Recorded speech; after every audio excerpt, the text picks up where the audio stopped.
영광과 찬양을 받으시게 합당하신 거룩하신 아버지, 지금까지 저희를 붙들어 주시고 여기까지 인도해 주셔서 감사를 드립니다.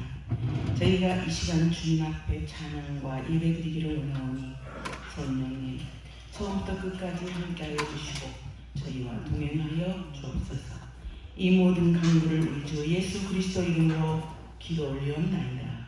아멘. 찬송가 82장입니다.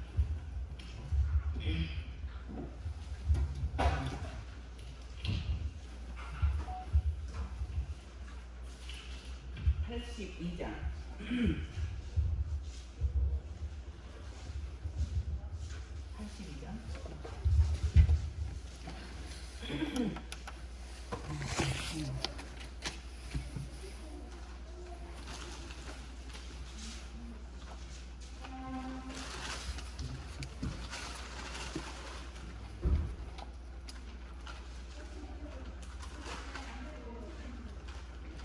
성부의 어린 양이 죄 지고 하시니 81장 2장.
예, 81장입니다. 주는 고백, 귀한 고백.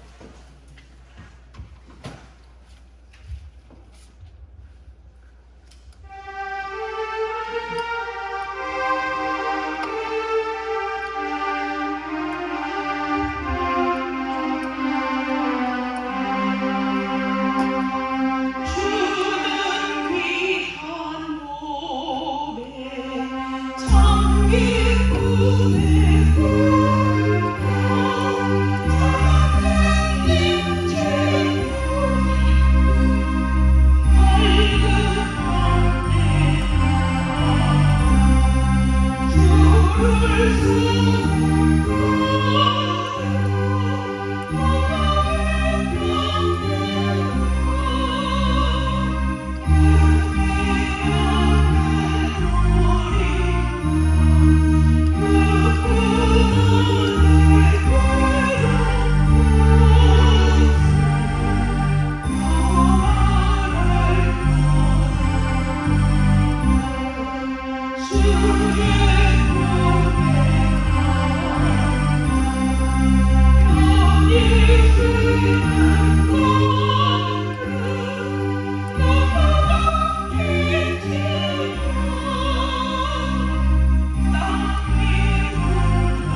십자가 지고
겟세마네 동산에서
우리 함께 묵상하기도 드리심으로 우리 사순절 셋째 주일 우리를 함께 드리겠습니다.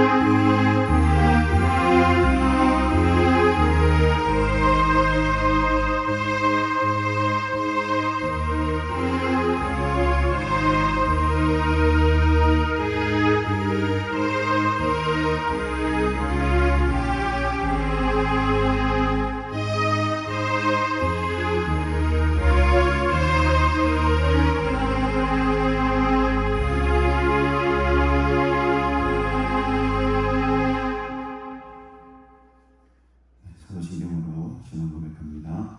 천당하사 천지를 만드신 하나님 아버지를 내가 믿사오며 그의 아들 우리 주 예수 그리스도를 믿사오니 이는 성령으로 잉태하사 동정녀 마리아에게 나시고 본디오 빌라도에게 고난을 받으사 십자가에 못 박혀 죽으시고 장사한 지 사흘 만에 죽은 자 가운데서 다시 살아나시며 하늘에 오르사 전능하신 하나님 우편에 앉아 계시다가 저리로서 산자와 죽은 자를 심판하러 오시리라.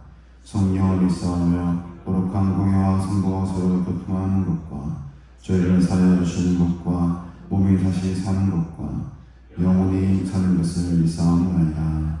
아멘. 하나님 아버지 은혜를 감사드립니다. 지난 주간에도 우리와 늘 동행해 주시고 또 우리의 삶을 인도해 주심으로 주님의 은혜를 경험하게 하며 살게 하시고 주님과 늘 동행하는 복된 삶 살아가게 하시니 감사합니다. 오늘 이 주의 거룩한 날 또 하나님의 전에 주님의 집에 나와 하나님께 감사와 찬양과 경배를 드리며 하나님 앞에 영광 돌릴 수 있는 귀한 예배로 나아갈 수 있도록 은혜 주시니 감사합니다. 오늘 이 거룩하고 복된 예배를 통해 하나님을 만나게 하시고 또 하나님께 큰 영광 돌리는 귀한 예배가 되게 하옵소서. 사람의 영광을 받고 사람이 만족하는 예배가 아니라 하나님께서 영광을 받으시고 하나님께서 기뻐하시는 복된 예배가 되기를 소원하오니 하나님 우리 예배를 기쁨으로 받아 주시옵소서. 우리 속에 있는 악하고 더러운 모든 죄와 허물들 주님의 보혈의 피로 제거하여 주시고 씻어주시고 깨끗게 하시사 거룩하고 성결한 몸과 마음으로 이 시간 주님 앞으로 나아가게 하옵소서. 지금까지 여기까지 온 것도 모든 것이 다 하나님의 은혜임을 고백합니다. 많은 어려움과 또 많은 아픔과 고난이 있었지만 그럼에도 불구하고 때때로 시시때때로 하나님께서 우리를 붙들어 주셨고 주님만을 의지하며 살게 하셨습니다. 오늘 이 시간에도 주님만 바라며 주님만 의지하며 나아가오니 하나님 우리와 함께 주시고 예배를 통해 다시금 주님의 사랑과 은혜를 깨닫게 하옵소서. 우리의 남은 인생들도 후회 없이 주를 위해 살기 원합니다. 주를 위해 죽기 원합니다. 하나님의 나라를 위하여 모든 것을 아낌없이 드리며 살아가는 복된 인생들로 삼아 주시옵소서. 이 시간 이곳에 주의 말씀으로 임하여 주시고 주의 분노로 임하여 주셔서 우리의 모든 아픔, 눈물, 고통, 슬픔들 다 제거하여 주시고 오직 주님 주시는 은혜와 평강과 승리의 마음으로 충만한 시간 되게 하옵소서. 감사드리오며 예수님의 이름으로 기도드리옵나이다. 아멘. 우리 찬송가 21장 함께 찬양드리겠습니다.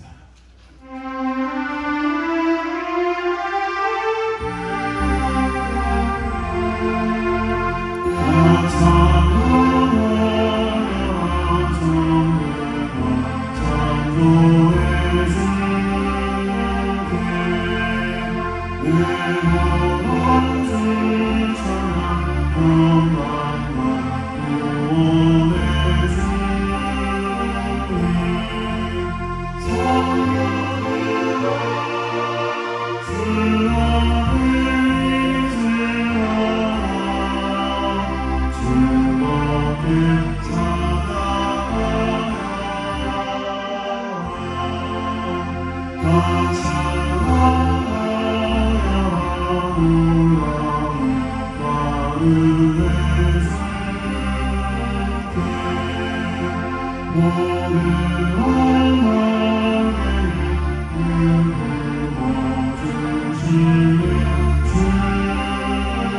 교동문 126번 사순절 3번 이렇게 기록하겠습니다.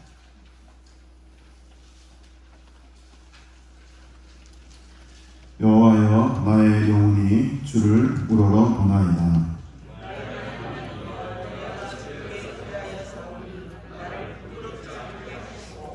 나의 운수들이 나를 이겨 개가를 부르지 못하게 하소서.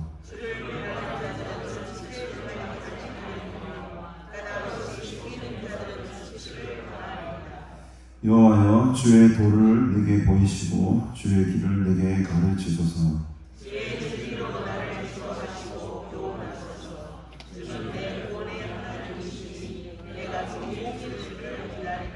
여호와여, 주의 긍휼하심과 인자하심이 영원부터 있었사오니 여호와여, 내 젊은 시절의 죄와 허물을 기억하지 마시고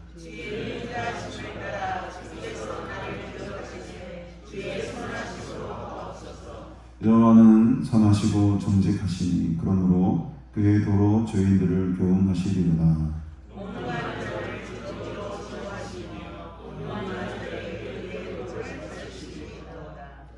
여호와의 모든 길은 그의 언약과 증거를 지키는 자에게 인자와 진리로다.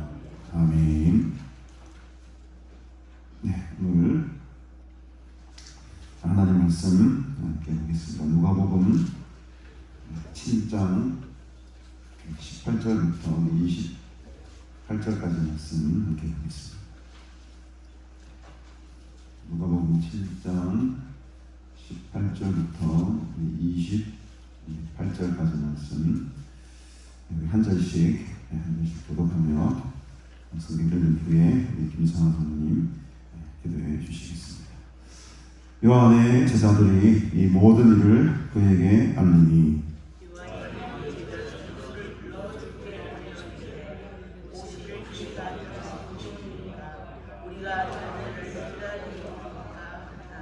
그들이 예수께 나아가 이르되 세례 요한이 우리를 보내어 당신께 여쭈어보라고 하기를 오실 그이가 당신 요원이니까 우리가 다른 일을 기다리오리이까 하더이다 하니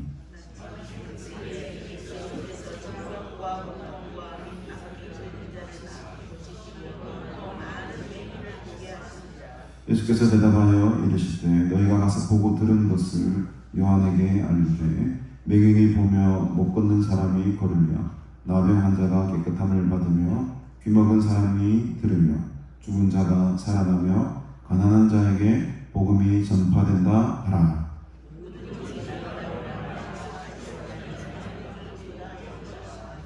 요한이 보낸 자가 떠난 후에 예수께서 무리에게 요한에 대하여 말씀하시되 너희가 무엇을 보려고 광야에 나갔더냐? 바람에 흔들리는 갈대냐?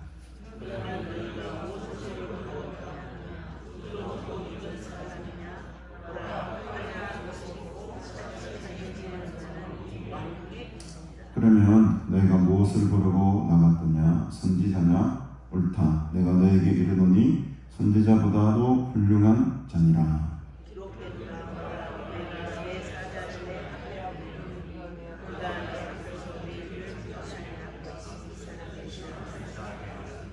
함께 보십시다. 내가 너희에게 말하노니 여자가 낳은 자 중에 요한보다 큰 자가 없도다. 그러나 하나님의 나라에서는 극히 작은 자라도 그보다 크니라 하시니. 아멘.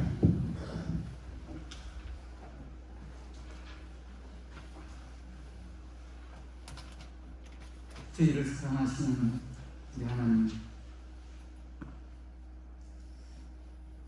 천지를 창조하시며 다스리시는 그분이 지극히 부족하고 못난 저들에게 찾아와 주셔서 전능의 하나님을 알게 하여 주시고 또 믿게 하여 주시며 또 따르게 하여 주신 하나님의 크신 은혜에 감사를 드립니다. 저들이 무엇이간데 이렇게 하나님 앞에 큰 은총을 누립니다. 참 살아가는지 저들은 알지 못했지만 그러나 그 하나님의 전적인 사랑에 힘입어서 저들이 살고 있습니다. 이처럼 저들을 사랑하사 또한 영원한 나라를 사모하게 하여 주시고 독신자 예수님을 이 땅에 보내셔서 온갖 죄와 허물로 울진 저들을 십자가의 보혈로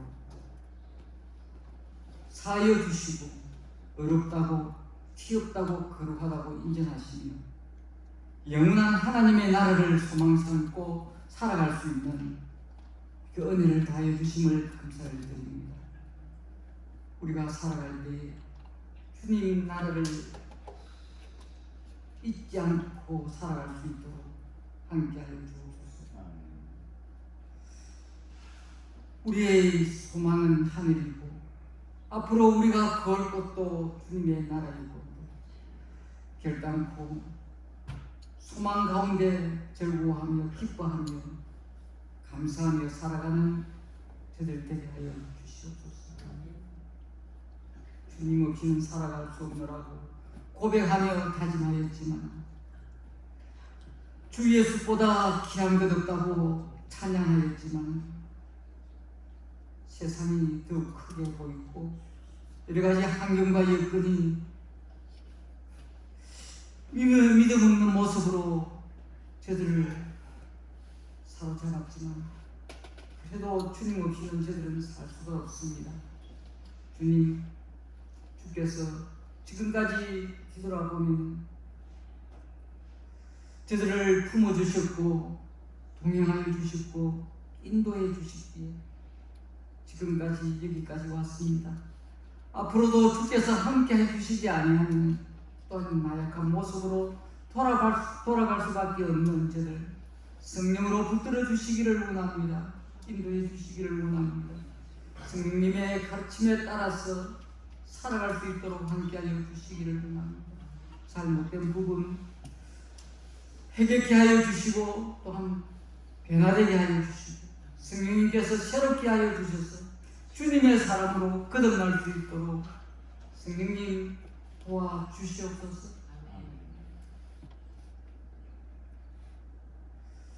저들을 부르신 목적이 주님의 보혈로 어렵다고 티없다고 인정하시며 또한 주님을 찬양하기 위해서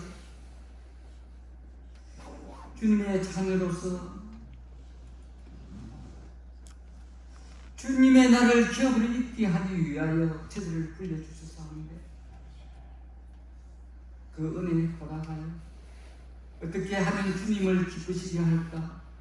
그 주님을 인하여서 기뻐하고 또한 즐거워하는 아름다운 우리의 모습이 될 수 있도록 성령님께서 저들과 함께하여 주시고 인도해 주셔서 하나님 보시기에 내 하나님의 사람아 인정받을 수 있는 저들 되게 하여 주시옵소서.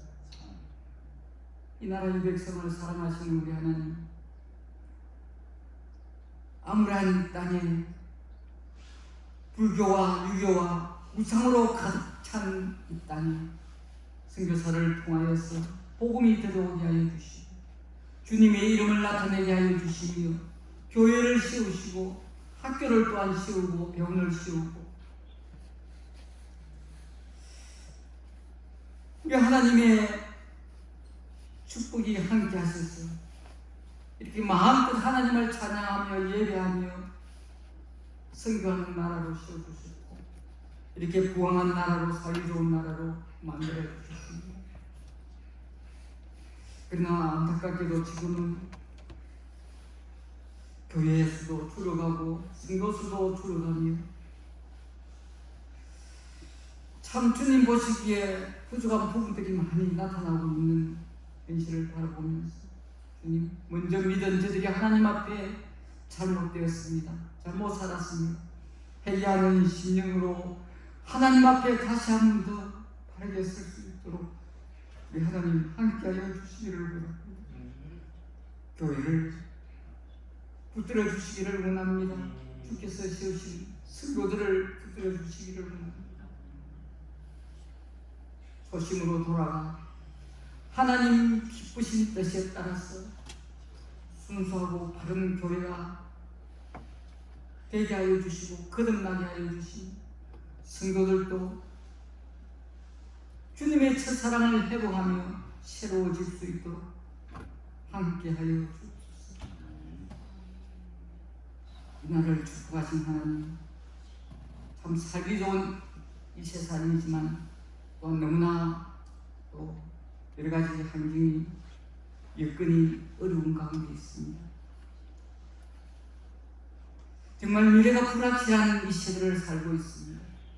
그러나 이 모든 것을 주관하시고 다스리시는 분은 오직 우리 하나님이시다는 것은 저들은 확실히 아는데, 하나님께서 함께 하셔서 은혜로 하나님을 마음껏 섬기고 또 하나님의 복을 마음껏 누리는 이 나라 이 백성 될 수 있도록 우리 하나님 함께 하여 주옵소서. 아버지 하나님, 우리 가난을 사랑하시는 우리 하나님, 오래전에 주님의 뜻이 계셔서 세우셨고 지금까지 붙들어 함께 해주셨습니다. 이 인근 지역의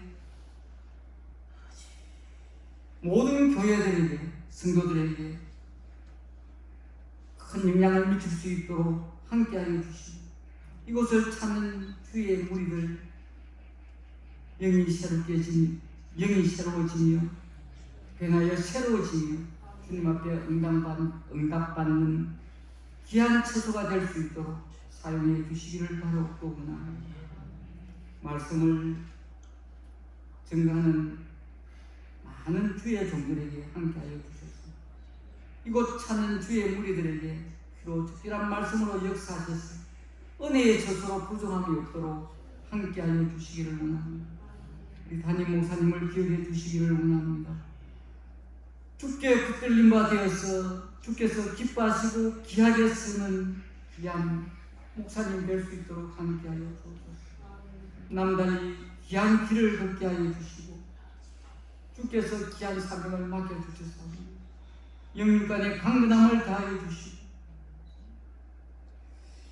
우리 하나님께서 이 나라에 이 시대에 꼭 필요한 귀한 종 될 수 있도록 사용해 주시기를 바라옵고 원합니다. 우리 가난을 이끌어나가기에 여러 가지 어려움도 있을 줄 압니다. 주께서 영역 주시고 지혜 주시고 또한 주님의 사랑을 더하여 주셔서 잘 감당해 나갈 수 있도록 함께하여 주옵소서. 우리 가난 함께 수고하는 장로님과 여러 성도를 위해도 함께하여 주셔서 서로 사랑하며 이해하며 덕을 세우는 아름다운 공동체가 될 수 있도록 함께하여 주시고, 그의 수고와 헌신이 주님의 나라를 굳건히 세워나가는데 조금 더 부족함이 없도록 기쁜 마음으로, 감사하는 마음으로 잘 감당케 하여 주시기를 원합니다. 오늘도 주님의 날을 기억하며 저들을 불러주신 주님, 세우신 목사님 붙들어 주셔서 하나님의 말씀에 기름 부어주셔서 또한 우리의 심령에 가난한 마음을 허락해 주셔서 주의 영으로 풍성한 은혜를 누릴 수 있도록 함께하여 주옵소서. 주께서 기뻐하시는 귀한 예배가 되기를 원하오며 저들에게는 하나님은 크신 은혜의 시간이 되기를 원하오고 감사하며 예수님 이름으로 기도합니다. 아멘.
누가복음 7장 18절부터를 함께 보고 있는데, 예수님에 대한 엄청난 이 이야기들이 온 유대와 사방에 소문이 이제 파다하게 퍼질 때의 일이었습니다.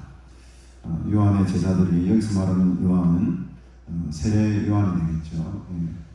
요한의 제자들이 이 예수님에 대한 소문을 듣고 또 이 모든 일들을 바라보고 누구에게로 가냐? 요한에게로 가서, 그들의 스승이죠, 요한에게 가서 질문을 하는 장면으로 시작을 합니다. 지금 사실 이 세례 요한은 지금 어디에 있는 상황인가 하면 감옥에 갇힌 상태에 있었어요. 그러니까 그 당시에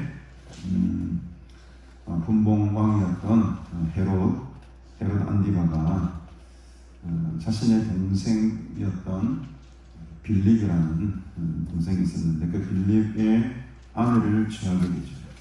동생의 아내를 취하게 되는 아주 좀 어처구니 없는 일이 일어납니다. 이 일에 대해서 세례 요한이 책망을 하게 되고 그렇게 하시면 안 된다라고 이야기를 하자 이 세례 요한을 옥에 가두어 버리죠. 그래서 이 세례 요한은 지금 감옥에 있는 상황이었기 때문에 지금 자유로운 몸이 아니죠.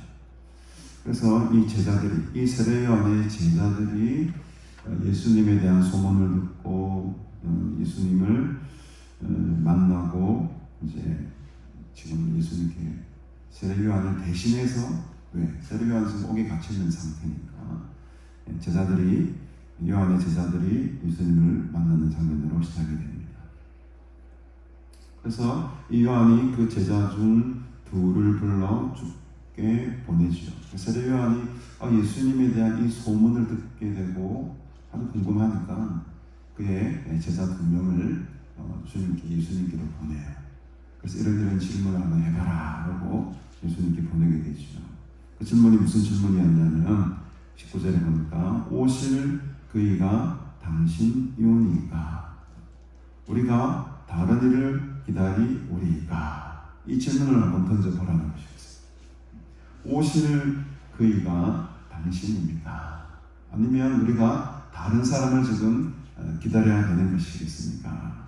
라는 질문을 세례 요한이 직접 하지는 못하고 자기는 지금 옥에 갇혀 있는 상황이니까 자기의 제자들을 불러다가 예수님께로 보냅니다.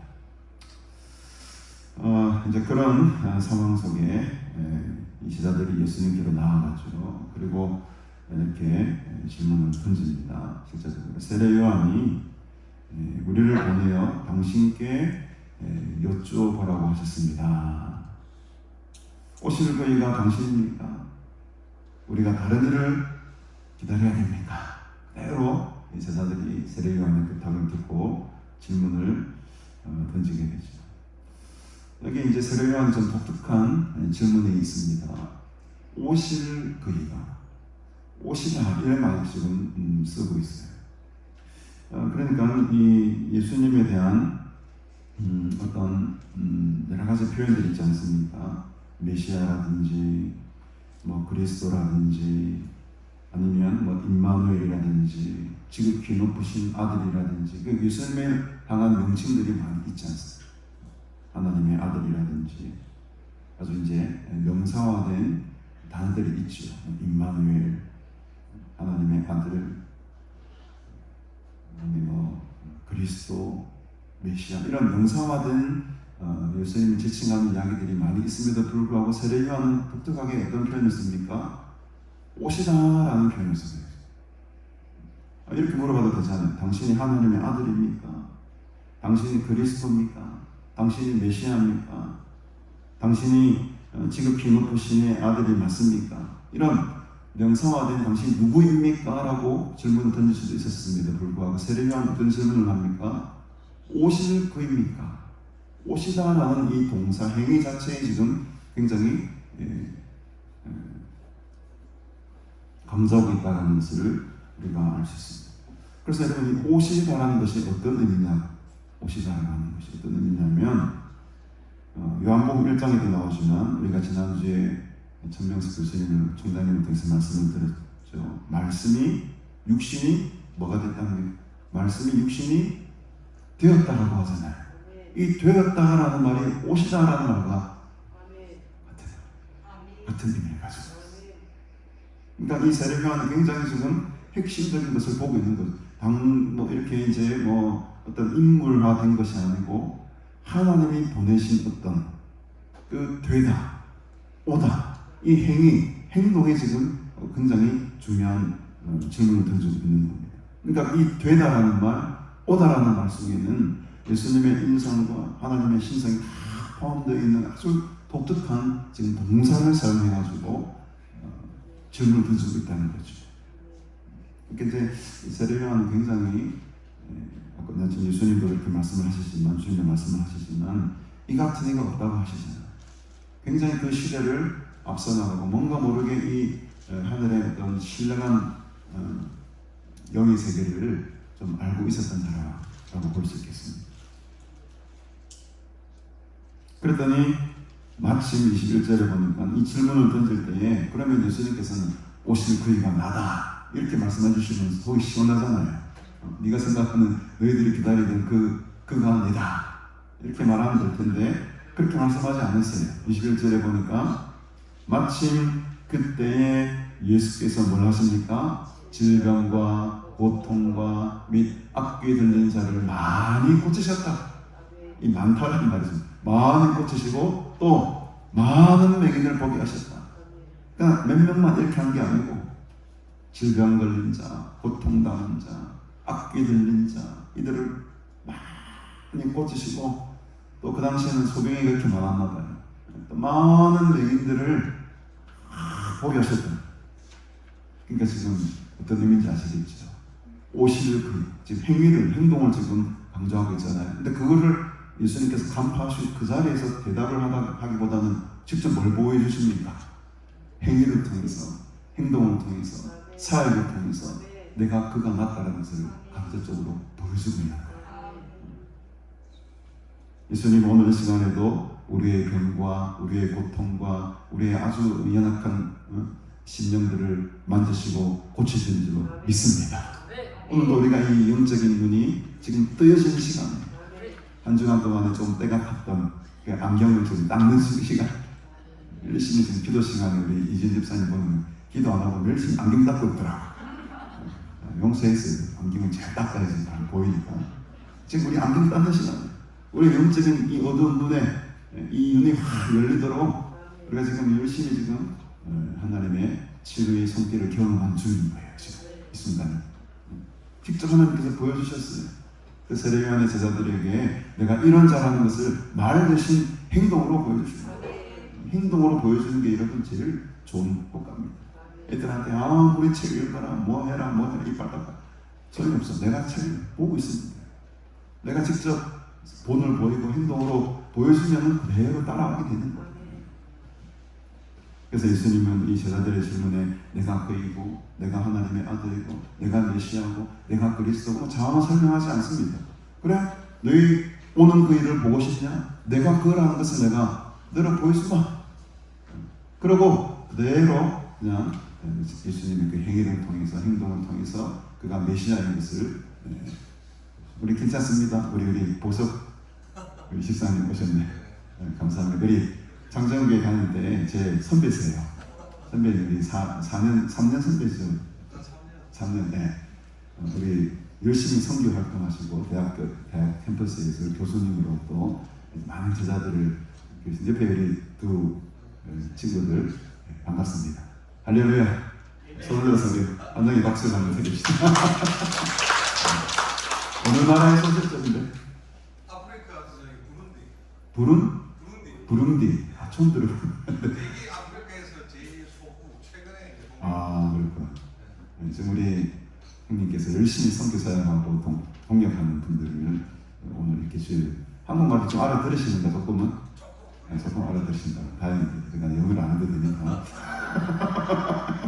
어쨌든 이 상까지 우리 두 형제 함께 오셨는데 축복 가능합니다. 어쨌든 이 예수님께서 직접 이 병과 고통과 악기 들린 자들을 고치시고 많은 맹인들을 보게 하시는 그 사역을 통해서 내가 오실 그이가 맞다라는 것을 지금 이 세례요한의 제자들에게 가르쳐주고 있으시죠. 그래서 예수께서 대답을 이렇게 하십니다. 22절에 너희가 가서 보고 들은 것을 요한에게 알려라. 그렇죠. 너희가 지금 내가 이 사역을 하고 있는 이 것들을 보고 들은 것들을 요한에게 알려라. 맹인이 보고 못 걷는 사람이 걷고 나병 환자가 깨끗함을 받고 귀 먹은 사람이 듣고 심지어는 죽은 자가 살아나는 것. 너희들이 이거 본 것을 그대로 세례요한에게 전해라. 마태복음에는 이 동일한 기사가 조금 다르게 표현되어 있는데요. 누가복음에서는 보고 들은 것을 이라고 하지만 마태복음에는 듣는 것이 먼저다. 듣고 본 것을 세례요한에게 전하라 이렇게 하는데, 지금 누가복음에게도 중요한 것은 듣는 것보다는 뭐가 중요합니까? 지금 이 순간에 지금 보는 것, 이 현장에서 일어나고 있는 그 실제적으로 일어나는 그 보는 게 훨씬 더 중요한 거예요. 누가의 입장에서는. 마태의 입장에서는 듣는 것이 중요했지만 누가는 보는 것이 중요합니다. 너희들이 이 엄청난 사건들, 이 기적들을 눈으로 보았지? 이거 그대로 요한에게 말해라. 너희들이 본 것 그대로 말해라.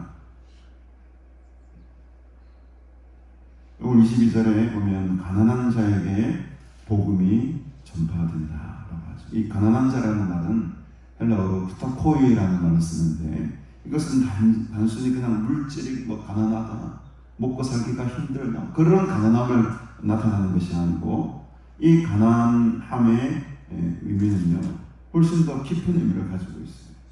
이 가난하다라는 의미는 원어로 보면 부타코스라는 말을 쓰는데, 이것은 굉장히 심히 두려워하고 있는 상태를 말합니다.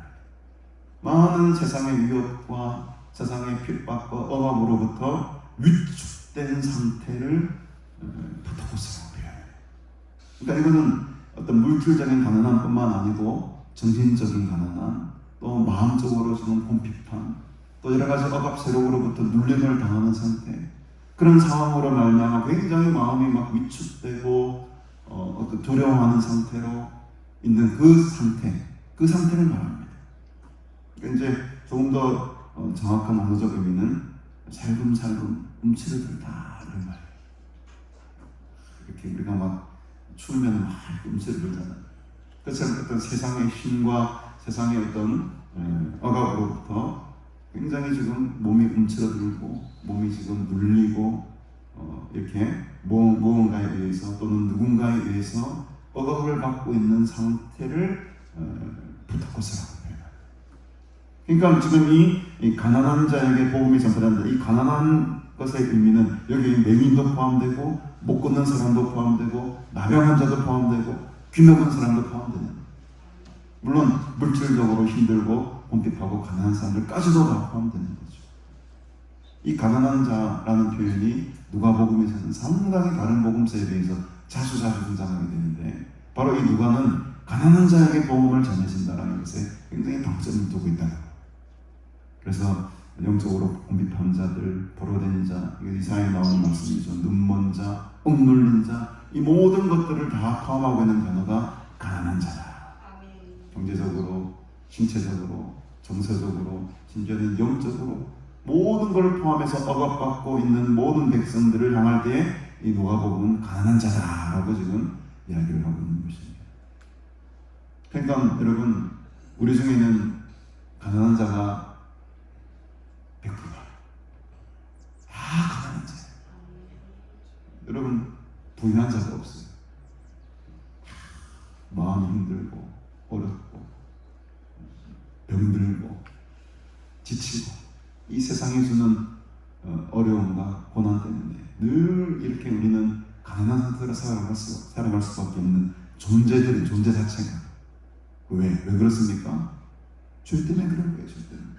그 죄로 인해서 우리는 늘 가난합니다. 돈이 엄청 많아 보여도 다 뜯어보면 심령이 가난, 마음이 어려움이 다 있습니다. 사람마다 누군가가 다 문제거리가 다 있고 힘든 거예요. 그 가난한 자에게 복음이 전파된다 하라. 이 가르침을 세례요한에게 전해라. 근데 느닷없이 23절에 보니까 이런 말씀을 합니다. 누구든지 나로 말미암아 실족하지 아니하는 자는 뭐가 있도다? 복이 있도다. 역으로 말하면 지금 세례요한은 실족하고 있는 상태예요. 자기가 생각하던 그 예수 그리스도 메시아가 아닌 거예요. 자기가 지금 오늘 어떤 상황이 있습니까? 아까 말씀드렸지만 옥에 지금 갇혀있는 상황이잖아요. 그러면은 자기가 갇혀있는 옥의 상황들이 지금 누군가는 와서 풀어주고 실제적으로 해방시켜주고 이 나라를 구원해주고 로마의 압제로부터 자기를 벗어나게 해줄 그 위대한 승리자가 필요했던 건데 그 위대한 승리자가 그런 지금 일을 하지 않고 뭐 그냥 다른 삶만 하는 것 같아요. 세례요한 입장에서 볼 때는. 그러니까는 오실 그이가 당신일까라고 질문을 제자들에게 던지잖아요. 그 말은 뭡니까? 세례요한의 마음속에는 이미 그 그리스도에 대한 자기만의 어떤 모습을 그려놓고 있는 거예요. 그 모습에 자기가 지금 넘어가 있는 거예요. 그게 지금 실족해 있는 거죠. 그래서 실족하다라는 말에 이 실족이라는 말은 언어적 의미로 보면 걸림돌이에요. 걸림돌. 길가와 놀이가 돌에 탁 걸려서 넘어지잖아요. 그 걸림돌을 지금 우리나라 성경에는 실족하다 이런 표현으로 번역을 하고 있는데 우리가 예수 그리스도를 믿으면서 걸림돌이 되는 게 상당히 많습니다. 생각보다 많아요. 뭐 때문에 여러분 예수님 때문에 걸림돌이 되죠? 아니 예수를 잘 믿으면은 이런 큰 복을 받아야지. 예수를 잘 믿으면 모든 행동해야지. 예수를 잘 믿는데 내한테 왜 이런 일이 생길까? 내가 왜 병이 될까? 내가 왜 이렇게 가난하게 살까?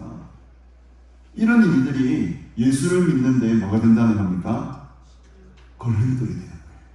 내가 생각했던 예수님의 모습, 내가 생각했던 구원자의 모습, 그것이 내 믿음을 방해하는 걸림돌이 되는 거죠.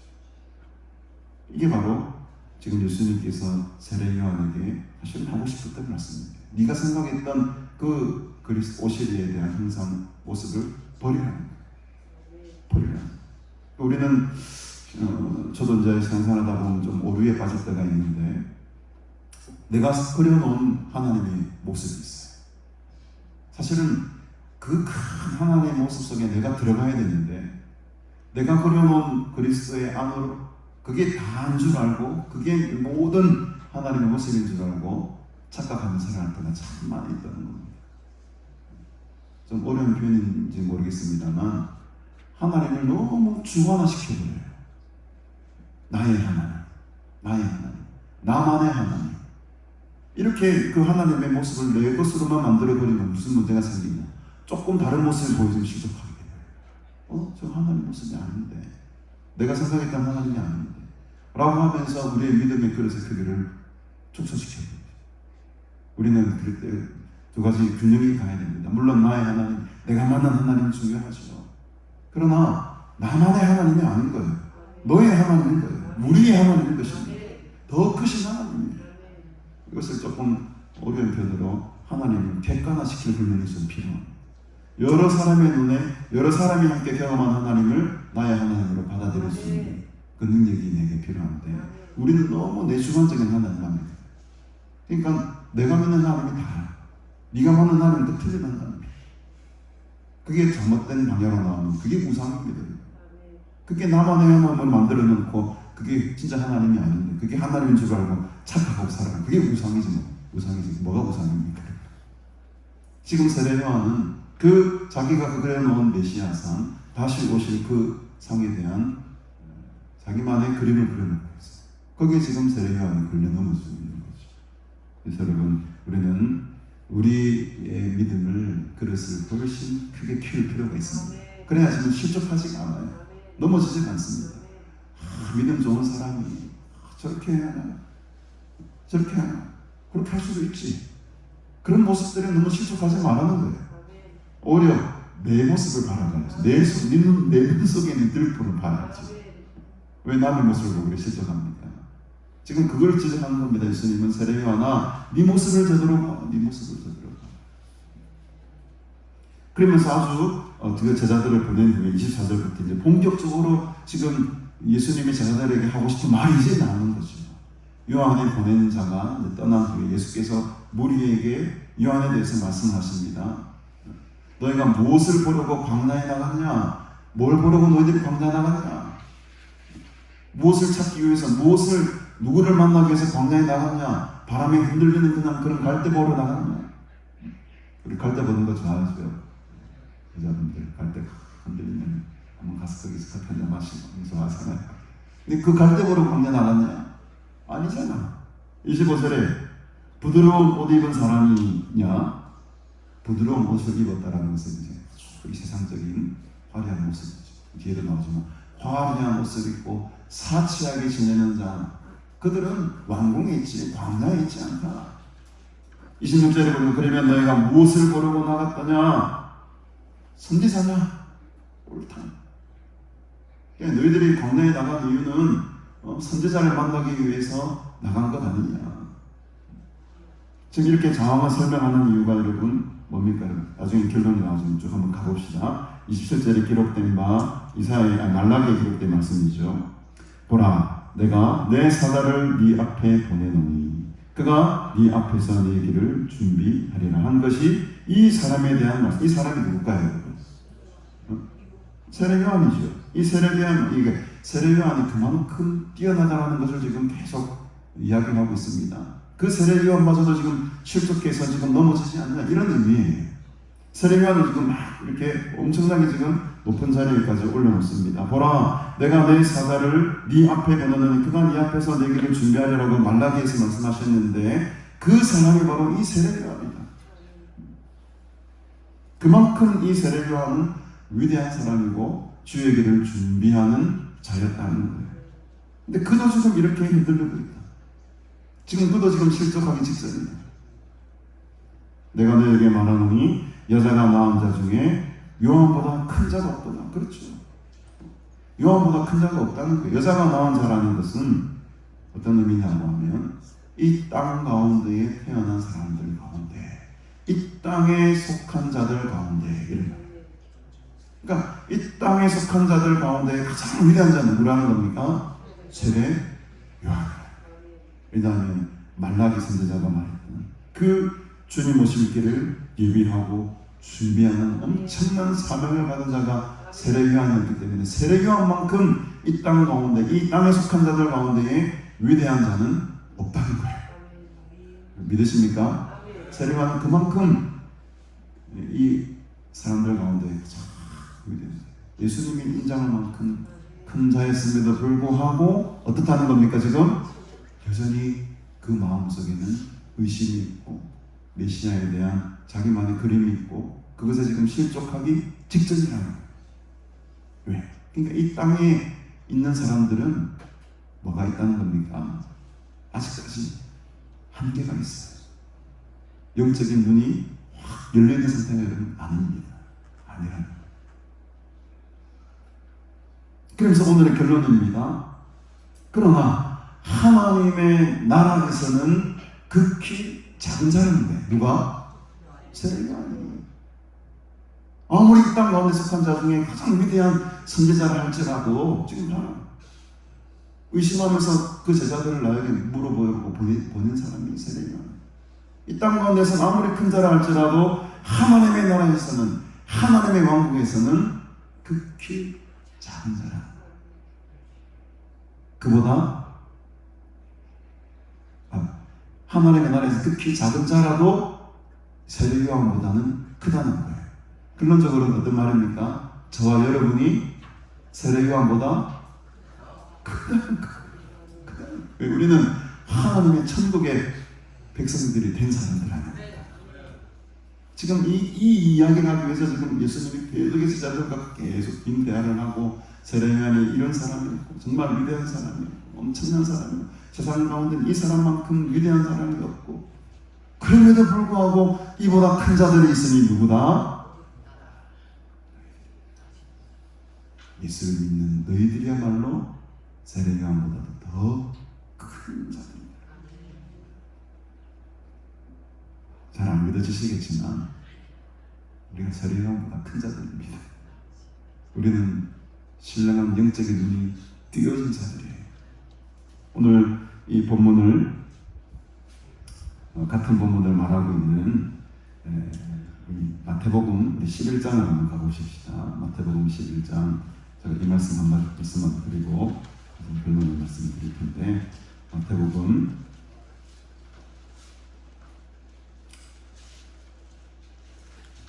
11장에 보면 11절을 보실까요?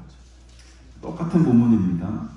오늘 병행 본문인데 마태복음 11장 11절을 보면 내가 진실로 너에게 말하노니 여자가 나온 자 중에 세례 요한보다 큰 이가 일어남이 없도다. 그러나 천국에서는 극히 작은 자라도 그보다 크니라. 지금 누가복음 말씀하고 똑같죠? 근데 마태복음에는 뒤에 한마디가 더 추가됩니다. 어떤 말이나 우리 다 같이 읽읍시다. 시작. 세례 요한 때부터 지금까지 천국은 침노를 당하나니 침노하는 자는 빼앗느니라. 지금 마태복음 이 말을 더 추가하고 있어요. 누가복음에서 빠져 있지만은 여러분 이 마태복음의 이 말씀이 상당히 지금 어려운 말씀이에요. 여러분들이 생각하는 천국은 침노를 당한다, 침노하는 자는 빼앗는다, 이거 어떻게 이해하십니까? 여러분들 생각하는 일반적으로 그 느낌은 어떤 느낌이세요? 막 침노한다 하니까 막 빼앗아버려. 천국은 내가 빼앗아버려. 이런 느낌이 먼저 오시나요? 약간 그런 느낌이 먼저 오시죠. 근데 이게 상당히 잘 해석을 해야 돼요. 앞에 맥락과 같이 이해를 해야 된다는 겁니다. 여기서 침노를 당한다라는 말은 지금 뭘로 쓰여져 있습니까? 능동태입니까? 수동태입니까? 수동태죠. 천국이 지금 누군가에게 침노를 지금 당하고 있어요.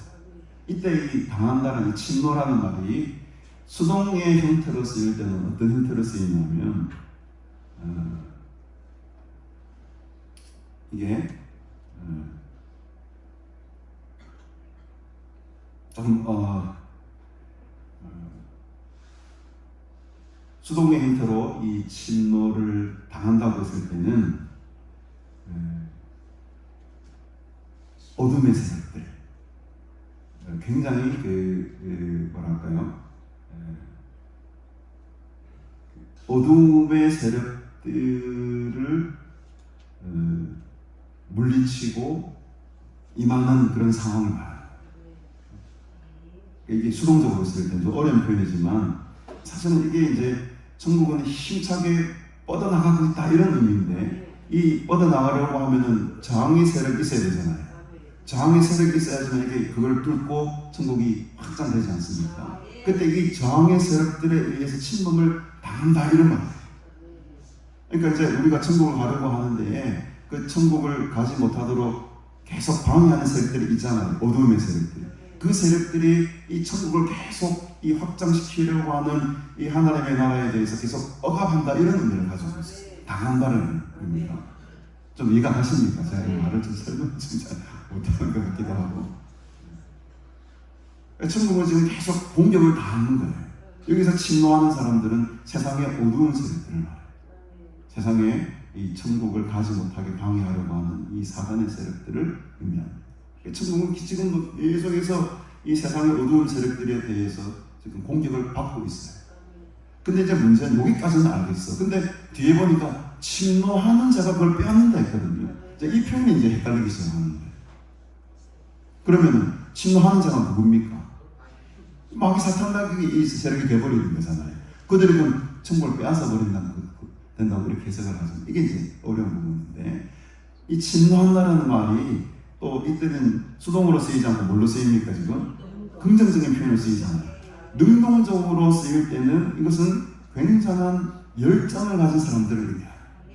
이게 있을 때 이게 헷갈리는 거예요.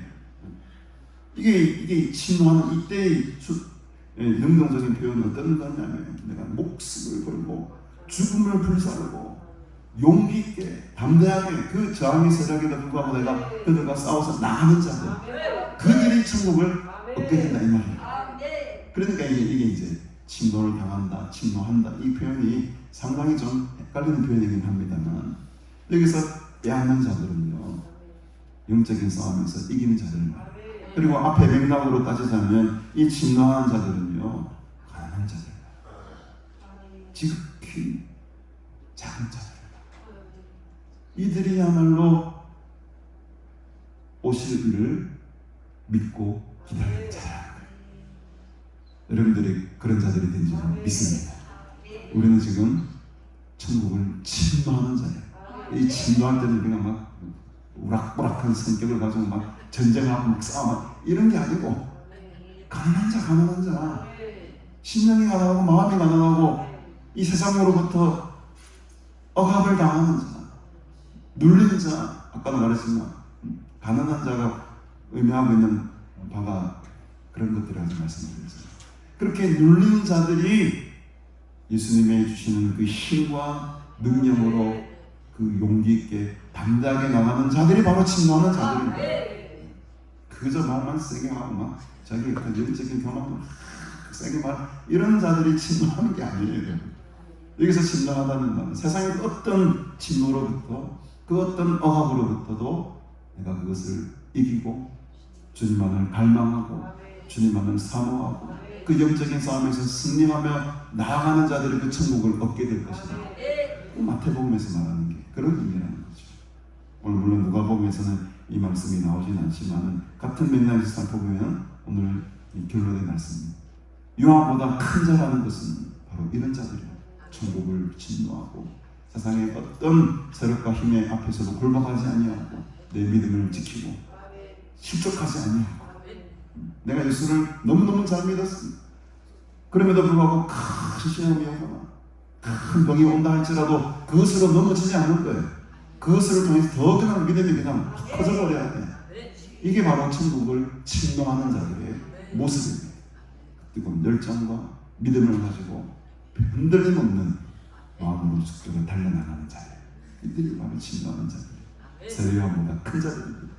여러분들이 그 모든 하나님의 은혜 입은 자들에 대해서 천국을 차지하시는 복된 하나님의 사람들이 되시길 주님의 축복합니다. 우리 시간에 찬송가 316장 우리 찬양 드리시면서 하나님께 귀한 이름을 들으시고 응원 드리십시다. 316장 주여 나의 생명 나의 정성 드립니다.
주시옵소서.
말씀 드립니다. 오늘 우리가 사순절 셋째 주일로 지켰습니다. 다음 주에도 계속되는 사순절 기간이 진행이 되는데 주님의 십자가와 고난에 동참하시는 복된 시간이 되시기를 바랍니다. 우리 다음 주에는 우리 김영신 목사님 오전 예배 인도해 주시겠고 다음 주 오후 예배는 제가 인도하겠습니다. 오늘 오후 예배는 우리 박정수 목사님이 인도해 주시겠습니다. 내일부터 우리 서울 주사랑교회 김승진 목사님 오셔서 또 한 주간의 설교를 인도해 주시겠고요.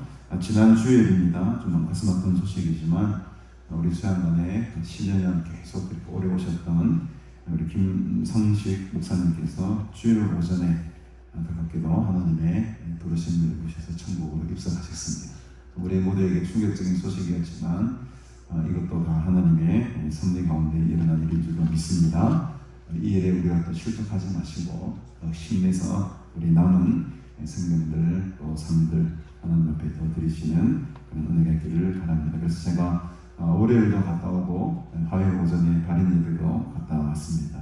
많은 성도들이 애통해하고 많은 목사님들이 좀 받아들일 수 없는 현실 속에 힘들어하시는 모습을 보고 왔는데 저도 참 마음이 많이 아프더라고요. 그럼 어떻게 하겠습니까? 이 생명은 하나님의 손에 달려있는 것이기 때문에 또 하나님 뜻을 우리가 이렇게 믿음으로 나갈 수밖에 없었습니다만 그런 것 같습니다. 목사님 늘 저보고 80까지 내가 목회할 거다라고 상담을 하셨는데 하나님의 뜻하고는 사람의 뜻하고는 전혀 다른 것 같아요. 그래서 여러분 하나님의 손에 우리 인생을 맡기시고 그 섭리함에 순종하며 나아가시는 그런 은혜가 있기를 간절히 바랍니다. 우리 예배를 마치신 후에 식당으로 다 오시면 맛있는 식사가 준비가 되어 있으니까 여러분 함께 식사하시면서 교제 나누시기를 바랍니다. 네. 드리님을 위해서 함께 기도드리겠습니다. 서정환 목사 님을 기도하시겠습니다. 박신희 장로님, 우리 계희정 권사님 오래간만에 또 이렇게 예배에 참석하셨는데 감사드립니다. 우리 박수로 한번 거리 안아주셨는데 이렇게도 못하시지만 힘든 몸을 오셨어요. 많이 위로해 주시길 바랍니다.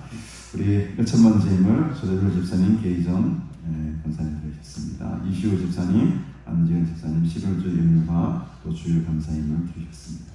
우리 1천번째임을 김경희 집사님 드리고 주일 감사임을 김경희 집사님 드리셨습니다. 김성화 장로님, 박정수 목사님, 이남순 전도사님, 김창호 집사님 드리셨어요.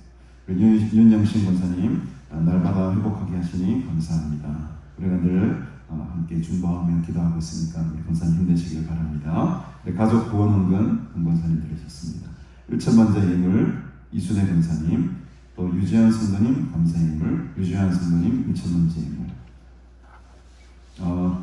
우리 안용 이름이 의웅이가 내일부터 새로운 직장에 이제 출근하게 되는데 여러분 축복해 주시고 기도 제목 많이 적었네.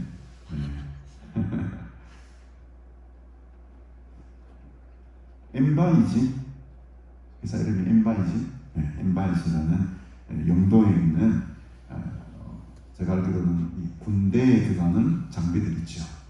군 장비를 다루는 그 시스템 유지하고 보수하는 그런 관련된 업체인 것 같은데 아주 중요한 또 일을 하러 갑니다. 우리 운임을 위해서도 이렇게 기대해 주시기 바랍니다. 우리 이윤희 집사님 아버지의 뜻이 이루어지기를 원합니다. 김사나 권사님 감사함을 드리고 박정현 집사님 이미 들으셨어요. 그 외에도 무명으로 들으신 분들이 많이 있으십니다. 우리 드리님을 위해서 함께 기도하도록 하겠습니다. 하나님 아버지 은혜를 참으로 감사드립니다. 우리를 하나님의 자녀로 하나님의 제자들로 불러주시고 또 주님을 나의 구주로 나의 그리스도라고 고백할 수 있는 믿음을 주시니 감사합니다. 예수 그리스도를 나의 구주로 믿는 일에 방해하는 혹은 실족시키는 일들이 있다면 오늘 이 시간 다 제거하여 주시고 온전한 믿음으로 주님만을 의지하며 바라보며 살아가는 자들에게 하옵소서. 세례요한은 주님의 길을 준비하였고 예배하는 사명을 감당했습니다. 그 거룩한 일을 순교로 열매 맺는 복된 인생이 되었습니다. 하나님, 그러나 오늘 우리는 주님께서 세례요한보다도 우리가 더 큰 자라고 말씀하십니다. 주님 안에 있을 때에 주님으로 인하여서 그러한 존귀한 자들이 되었음을 믿습니다. 이제 우리에게 주신 그리스도인으로서의 그 사명을 감당케 하시고 그 감당할 수 있는 믿음과 건강함도 다하여 주시옵소서. 하나님 나라의 소망을 품고 주를 향하여 달려가는 자들 되기를 원합니다. 매일매일의 삶 속에 그 발자취 가운데에 주님의 영광 드러나게 하시고 끝까지 믿음의 경주를 달려나아가 하나님의 나라를 위해 쓰임받는 귀한 사명자들 되게 하옵소서. 오늘도 그 은혜에 감사드리며 귀한 예물을 하나님께 올려드립니다. 올려드린 손길들 하나님 축복하여 주시고 이 예물을 기뻐 받아주실 때에 더 많은 것으로 더 좋은 것으로 감사할 수 있도록 우리의 삶을 늘 풍성케 채워 주시옵소서. 감사드리오며 예수님의 이름으로 기도드리옵나이다. 아멘. 우리 다 같이 일어서셔서 우리 주기도문 함께 부르시고 하나님께 영광 돌리겠습니다.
지금은 우리 구주 예수 그리스도의 은혜와 하나님 아버지의 무한하신 사랑과 성령님의 교통교제 충만 위로하심의 역사가 오늘 세례요한보다도 더 큰 자들이 되어 하나님의 나라의 소망을 바라보며 다시 오실 주 예수 그리스도의 길을 준비하며 깨어있어 사명 감당하기를 완전히 소원하는 너희 모든 우리들과 영원토록 함께 있을지어다. 아멘.